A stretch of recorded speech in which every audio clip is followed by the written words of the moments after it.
The Alter Rebbe says that one must live with the times, which we translate to mean to live with a weekly Parsha and to find lessons in our day-to-day lives in connection to the Parsha. And as the Rebbe would say, there's Hashkacha Pratis, by divine providence. The Parsha which we read is obviously relevant to the time we live in as well. So, not to get into politics, we just had the election week, but to keep with what the Alter Rebbe says, that we have to live with the times and find relevance in the Parsha of the week to the times. We just had a presidential election, and it has a glaring connection to this week's Parsha. What you noticed in the campaign of both Donald Trump and Kamala Harris is that they're both trying to sell their pitch to the working class, the middle working class of America. Those that are too elite, they say they're in a bubble. So it's almost like everyone seems to agree that reality is with the middle working class. Obviously, you get more votes over there, there's a bigger majority, but it seems like that's reality. Can we cater a campaign that will make reality better?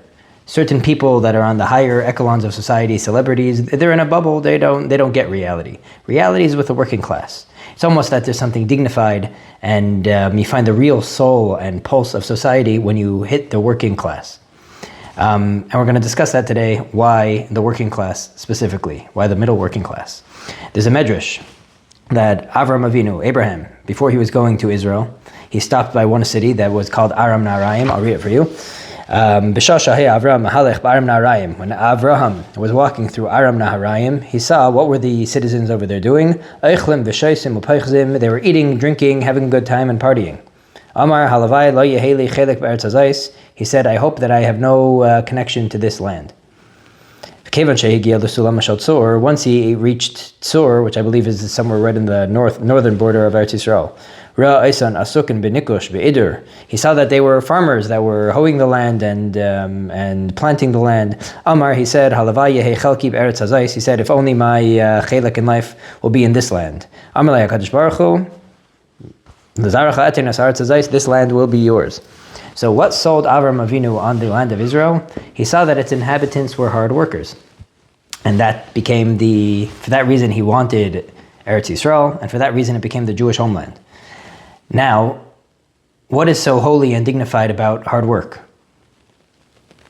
Or let's ask the question even better. God created us, and God is Teva HaTayv L'Hetiv. Hashem is the ultimate goodness. Why did he create us that we need to work so hard in life towards anything? If you want to succeed, no pain, no gain. If you don't put in the pain of hard work, you don't succeed. Why did Hashem make it like that? Why didn't he just make it that life could be easy, without pain and without hard work? Now you're going to tell me it's because you feel shameful. It says in the Gemara, a man would rather have $100, let's say, of his own hard work than $900 given to him on a silver platter. It's shameful. I didn't work for it. I don't feel like I deserve it. So maybe that's why Hashem gave us our lives, that we need to work so hard, so we could feel like we deserve it. But let's ask the question even further. Why did Hashem make our nature in a way that we're going to feel shameful getting things for free? Let Hashem make us be able to get things for free and not feel shameful about it. Why did Hashem need to make us that unless we're working hard, we're going to feel shameful? Let us get things for free, without pain, without hard work. Create the world in a way that everyone gets things easy. So then we'll get everything easy and we won't have any shame about it. Why did Hashem make this world dafka that we need to work through things in a very, with sweat and blood? And the explanation Chassidus gives is very powerful, which is, Hashem is the ultimate good.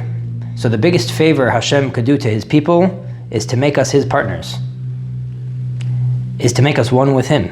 Now God is the creator, and Hashem wanted to create people that can also be creators. In other words, to take reality, to take things in life that naturally, easily don't happen, but to be generators of their own reality, to be able to take things that don't seem possible and make them possible. We then become creators of our lives, we become creators of success, and we create our world just like Hashem creates the world. And Hashem wanted to give us the capability, the dignity of, so to say, being one with God, to be able to create just like Hashem creates. And that's the biggest favor he could do for us.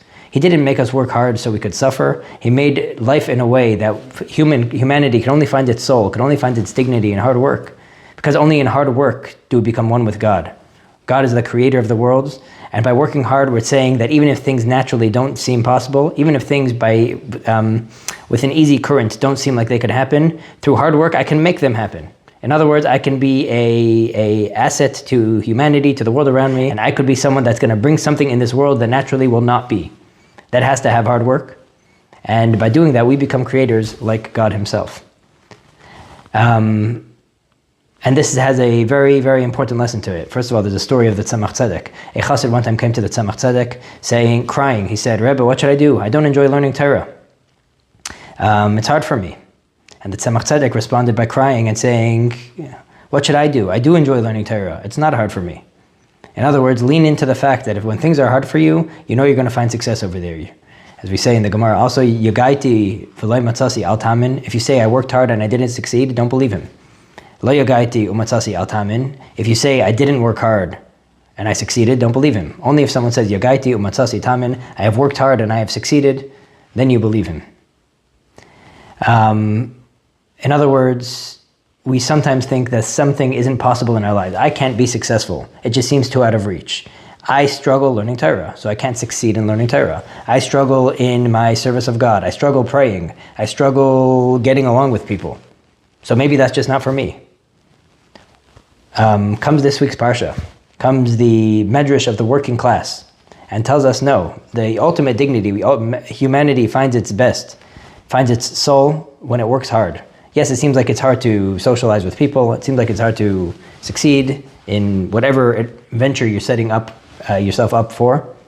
But that is a calling to accessing your inner soul, your deepest self, and maybe specifically one who doesn't enjoy learning Torah, who finds it hard to learn Torah. When he works hard in learning Torah, he's becoming a creator. He's taking a man who doesn't enjoy learning, and he's creating someone who's able to learn. Someone who can't get along, has issues with shalom bayis, and works hard towards bringing shalom bayis to his home, just became a creator. He brought shalom where it naturally can't be. And the lesson we should learn from this is leaning into the dignity of hard work. Not to be scared away when things seem too hard, so then let's try to find an easier route, but to realize that yes, the pulse of American society is in the working class. The pulse of any Jewish life is in where it takes hard work. When I look at a situation that seems difficult, I should lean into it, realizing that maybe over here I'm going to find my deepest self and the deepest part of my soul, and literally become one with God to create a reality.